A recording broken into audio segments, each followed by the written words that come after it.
सतगुरु की साजी निवाजी प्यारी साध संगत जी, प्यार और सत्कार से कहना धन निरंकार जी। सबसे पहले सतगुरु माता जी का शुक्राना करते हैं, जिनकी अपार कृपा से हमारी ये जीवन की यात्रा तय हो रही है। सच्चे पातशाह इसी तरह अपना मेहर भरा हाथ हम सब पर बनाए रखना। और सतगुरु माता जी के आशीर्वाद से दासी आप जी के चरणों में ये विश्वास भरे विचार रखने जा रही है। आप जी ये प्रवान करें। साध संगत जी कहते हैं, जिसनों इसका होए सहारा कम नहीं उसका अड़ सकता, आद व्याध उपाच कोई रोग नहीं सावे खड़ सकता।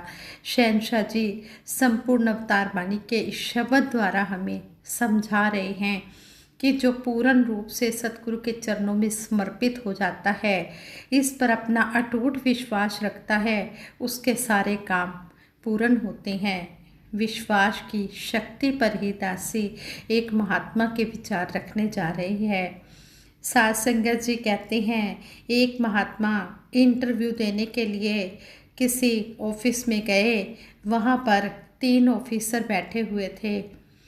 तो उन्होंने जैसे ही इंटरव्यू वो लेने लगे तो उन्होंने कहा कि आप जी अपने डॉक्यूमेंट्स दिखाएं। तो उन्होंने डॉक्यूमेंट्स महात्मा ने दिखा दिए। तो एक ऑफिसर ने पूछ लिया, बेटे तुमने अपने इन डॉक्यूमेंट्स में सर्टिफिकेट में कहीं भी अपने हैंडीकैप्ड का जिक्र नहीं किया है। आगे से वो महात्मा ने बड़ी सहजता से कहा, नहीं श्रीमान जी।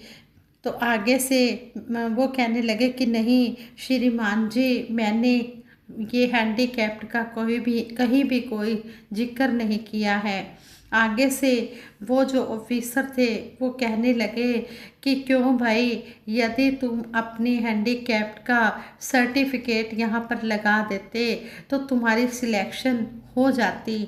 आगे से महात्मा ने कहा, सर हैंडीकैप्ड होने का लाभ लिए बिना ही मेरी सिलेक्शन हो जाएगी। पूरे आत्मविश्वास के साथ उस महात्मा ने कहा। तो वह तीनों ऑफिसर हैरान रह गए, कहने लगे कि तुम्हारा आत्मविश्वास देखकर हम हैरान हैं, ऐसा आप किस तरह कह रहे हैं। वो महात्मा कहते हैं कि मैंने अपने सतगुरु का आशीर्वाद लिया है। मेरे सतगुरु ने कहा है कि दातार सब ठीक करेगा। मैं अपने सतगुरु से आशीर्वाद लेकर आया हूँ और वो आशीर्वाद पूर्ण होगा, मुझे पूर्ण विश्वास है। मैं 100% विश्वास के साथ कह सकता हूँ कि हैंडीकैप्ड का सर्टिफिकेट लगाए बिना ही सच्चे पातशाह की कृपा हुई है, आशीर्वाद मिला है, मेरी सिलेक्शन हो जाएगी। आगे से वो कहने लगे कि अगर आप अपनी हैंडीकैप्ड का सर्टिफिकेट लगा देते तो आपको और भी अधिक बेनिफिट मिलते। तो आगे से महात्मा ने कहा, नहीं मेरा तो काम चल जाएगा, मुझे मेरे सतगुरु पर पूर्ण विश्वास है, मुझे आशीर्वाद मिल चुका है। लेकिन इस हैंडीकैप्ड रिजर्व सीट का लाभ मेरे किसी भाई को मिल जाए तो अधिक अच्छा रहेगा। उस महात्मा ने विनम्रतापूर्वक अपने उस ऑफिसर से कहा जो इंटरव्यू लेने आए हुए थे। आगे से उस ऑफिसर ने कहा, बेटे मैं तुम्हारी भावनाओं की कदर करता हूँ, जाओ हो गया तुम्हारा इंटरव्यू। कहते हैं कि उन्होंने कुछ दिनों में पोस्टमैन एक एनवल्प लेकर आया और उसने उस महात्मा को दे दिया, जिसमें उसका सिलेक्शन का ज्वाइनिंग लेटर था। संगत जी तभी तो कहा है कि जब हम पूर्ण रूप से सतगुरु के चरणों में समर्पित हो जाते हैं, इस पर विश्वास करते हैं और जो भी सतगुरु हमें आशीर्वाद देते हैं, ये नहीं है कि सतगुरु हर जगह, जब भी हमारे लोकल भवनों में सत्संग होती है, वहाँ पर स्टेज पर जो भी विराजमान महात्मा बैठे होते हैं वो सतगुरु स्वरूप महात्मा होते हैं। उस समय सतगुरु निरंकार उनके अंदर विराजमान होता है, वो जो भी आशीर्वाद दे देते हैं वो पूर्ण हो जाता है। अब तो सच्चे पातशाह ने इतना हमें आसान सी भक्ति बता दी है कि बिल्कुल पास बैठे महात्मा से भी आप जो आशीर्वाद ले लोगे वो पूर्ण हो जाएगा, लेकिन आपने अपना विश्वास पक्का रखना है। आप अगर किसी बच्चे से भी, छोटे से ब्रह्म ज्ञानी बच्चे से भी आशीर्वाद ले लेते हो तो वो भी आपका पूर्ण हो जाएगा।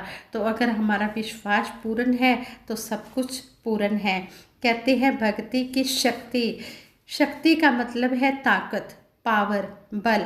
निरंकार परमात्मा भी एक शक्ति है, ताकत है, सुप्रीम पावर है। इससे बड़ी शक्ति और कोई नहीं है इस ब्रह्मांड में। सतगुरु सच्चे पातशाह ने हमको इस निरंकार परम सत्ता, इस सुप्रीम पावर के साथ जोड़ा है, जो हर पल हर घड़ी हमारे साथ है। इस निरंकार शक्ति का जब हम सिमरन करते हैं तो सिमरन की शक्ति, कहते हैं कि इस शक्ति से सारे काम हो जाते हैं, और यह शक्ति ही साधारण जल को भी चरणामृत बना देती है। यह वो शक्ति है जो ज्ञान के द्वारा एक साधारण इंसान के अंदर प्रवेश करके उसे आत्मा से महात्मा बना देती है, ब्रह्मज्ञानी महापुरुष बना देती है। जब हम इस निरंकार का सिमरन करते हैं तो यह भोजन को प्रसाद और जल को अमृत बना देती है। जब खाना बनाते समय मेरी बहनें ये सिमरन करती हैं तो उस समय ये खाना प्रसाद बन जाता है। यह शक्ति जब हमारे जीवन का अंग बन जाती है तो संसार के सभी दुखों परेशानियों से छुटकारा मिल जाता है और हमारा जीवन शांत, सुखी व खुशहाल हो जाता है।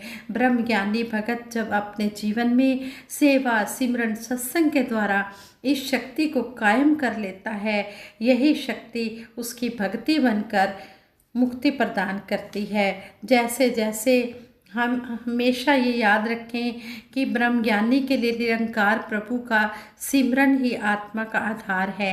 जैसे जैसे सिमरन बढ़ता जाता है वैसे वैसे यह आत्मा बलवान होती जाती है और यह जीवन सुखी होता जाता है। भगत हमेशा हरि सिमरन में अपना मन लगाता है और इस प्रकार जहाँ वह स्वयं सुखी होता है वहाँ और लोगों को भी, सारे संसार को भी सुख देता चला जाता है। यह सब सतगुरु की कृपा से ही संभव होता है।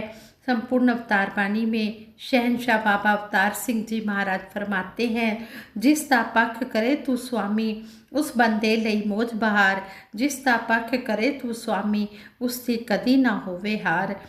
और ये पक्ष किसका करता है, किसका पक्ष लेता है? जो इसके ऊपर पूर्ण विश्वास से समर्पित हो जाता है उस इंसान को फिर कोई भी, उस महात्मा को कोई भी कमी नहीं रहती है और उसकी कहीं पर भी कोई हार नहीं होती है।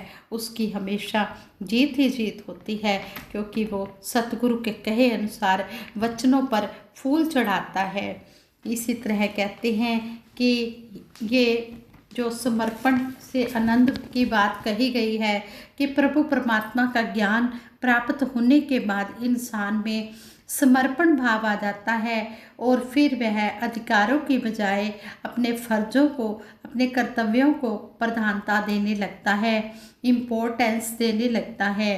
ये फर्ज जब सामने रहते हैं तो अधिकार की भावना सामने आते ही नहीं, मन में अहंकार आता ही नहीं है और फिर आपसी संबंध प्रेम पूर्ण बने रहते हैं।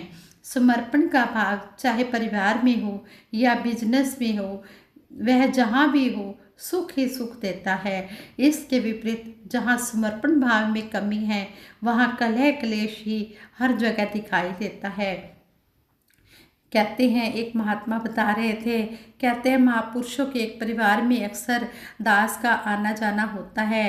परिवार में एक बुजुर्ग महात्मा और उनकी धर्मपत्नी, 2 बेटे, 2 बहुएं और दोनों के 2-2 बच्चे हैं। दोनों बेटों के 2-2 बच्चे हैं, यानी कि उनके पोते पोतियाँ। परिवार में सभी लोग एक दूसरे के प्रति समर्पित है। यह देखकर हैरानी होती है कि आजकल के समय में जहाँ एक दूसरे से बात करते समय हम अपनी विद्वता का दिखावा करते हैं, वहीं पर ये संत महात्मा सतगुरु के सामने समर्पण भाव से जीवन जीते चले जाते हैं। फैमिली में एक ही चूल्हा है और सभी लोग वहाँ अपना अधिकार नहीं जमाते हैं और हर रोज़ सोने से पहले सब इकट्ठे होकर सिमरन करके सतगुरु का धन्यवाद करते हैं। समर्पित मनुष्य नदी के निर्मल पानी जैसा है जो लगातार बहता रहता है और नित नया रहता है। नदी अपना पानी बांटकर भी कभी समाप्त नहीं होती, रोज बढ़ती रहती है। इसी प्रकार सतगुरु कृपा से मनुष्य जितना जितना समर्पित होता जाता है उतना उतना ही वह अपने आप को भरा हुआ पाता है।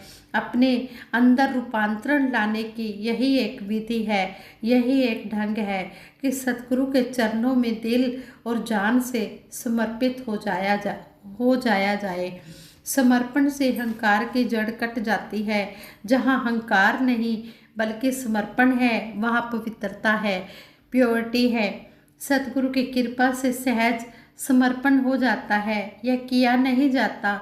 प्रेम भाव से समर्पित होना किसी फल की इच्छा से नहीं होता। समर्पण से प्रतिफल का भाव नहीं रह जाता, क्योंकि जो लाभ की दृष्टि से सोचता है वह तो बाजार में ही पहुंच जाएगा, प्रभु के दरबार में नहीं पहुंचेगा।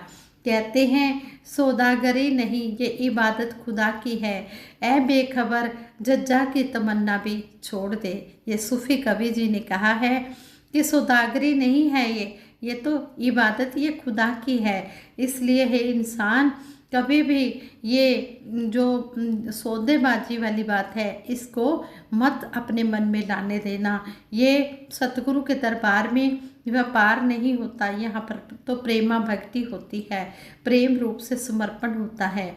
व्यक्ति जब सब कुछ परमात्मा पर छोड़ देता है तब उसका पक्का विश्वास होता है कि परमात्मा ने जो भी दिया है वह सब सही है। इस तरह से जब मनुष्य सब कुछ स्वीकार कर लेता है तब कहते हैं कि तब क्रोध जो है वो करुणा बन जाता है और काम राम बन जाता है। द्वेष ईर्ष्या रूपी कांटे नम्रता व प्रेम के फूलों की तरह खिलने लगते हैं। ऐसे समर्पित भाव वाले व्यक्ति से कर्म तो बड़े बड़े होते हैं, उनमें बिल्कुल भी कर्ता भाव नहीं होता। ऐसे व्यक्ति को आनंद ही आनंद सभी ओर से मिलता चला जाता है। संपूर्ण अवतार वाणी का भी फरमान है, मनिए जेकर वचन गुरु दा उस्तत गुरदी होवेगी, आपे सिमरन होवेगा ते दुर्मत दूर खलोवेगी। मानने से ही मानव के मन में कहते हैं समर्पण की भावना सतगुरु की कृपा और वचन मानने से ही मानव के मन में प्रवेश करती है। और इस प्रकार जहाँ गुरु की प्रशंसा होती है, स्तुति होती है, वहाँ अपने आप सिमरन भी होता है और मन की मलिनता भी खत्म होती है। शहनशाह बाबा अवतार सिंह जी महाराज ने स्पष्ट किया है कि गुरु के मुख से निकले वचनों से निरंकार प्रभु की लगता होती है और मनुष्य भवसागर से सहज ही पार हो जाता है। गुरु बचन है ज्ञान गुरु दा, निरंकार है इसका नाम। आप तरे मन के कुल तारे, जम राजा भी करे सलाम। भाणा मन्ने निरंकार दा, सतगुर ते विश्वास करे। कहे अवतार सदा होए सुखिया, देवलोक विश्वास करे। शहनशाह जी भी शब्द द्वारा समझा रहे हैं कि जो गुरु का वचन है वो ज्ञान है गुरु का और निरंकार इसका नाम है। आप भी वो इंसान तर जाता है जो शब्दों को सुनता है, फिर वो आप भी उन वचनों को मानकर तरता है और फिर कहते हैं कि जो ऐसा इंसान होता है वो दूसरों का भी पार उतारा करने के प्रेरणा देता है। और कहते हैं कि वो आप तो तरता ही है, वो सभी को भी तार देता है। और ऐसे मनुष्य, ऐसे महात्मा को यमराज भी सलाम करता है जिसने निरंकार के भाणे को माना है और सतगुरु पर विश्वास किया है। शहनशाह जी कह रहे हैं कि वो इंसान हमेशा सुखी रहा है और देवलोक में भी उसका वास होता है। वो अपना लोक सुखी और परलोक सुहेला कर जाता है। तो इन विचारों से हमें यही सीखने को मिला है कि हमने सतगुरु अगर आनंद पाना है तो सतगुरु के चरणों में समर्पण करना है और अपना विश्वास जो है वो अटूट रखना है। विश्वास ही इंसान है, विश्वास ही भगवान है।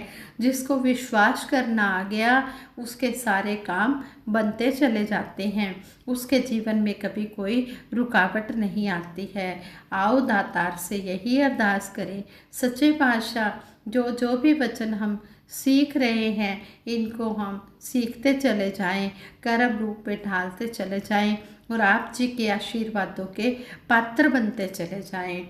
सबके भले की कामना के लिए दासी सिमरन करवाएगी और ये विचार करते हुए दासी से बहुत सी गलतियां हुई होंगी, उन गलतियों के लिए आप जी क्षमा कर देना। तू ही निरंकार मैं तेरी शरण हाँ मैनू बख्श लो। तू ही निरंकार मैं तेरी शरण हाँ मैनू बख्श लो। तू ही निरंकार मैं तेरी शरण हाँ मैनू बख्श लो। तू ही निरंकार मैं तेरी शरण हाँ मैनू बख्श लो। बोलिए सतगुरु माता सुदीक्षा सविंदर हरदेव जी महाराज की जय। निरंकारी राजमाता गुरु बचन अवतार की जय। साध संगत जी प्रेम से कहना धन निरंकार जी।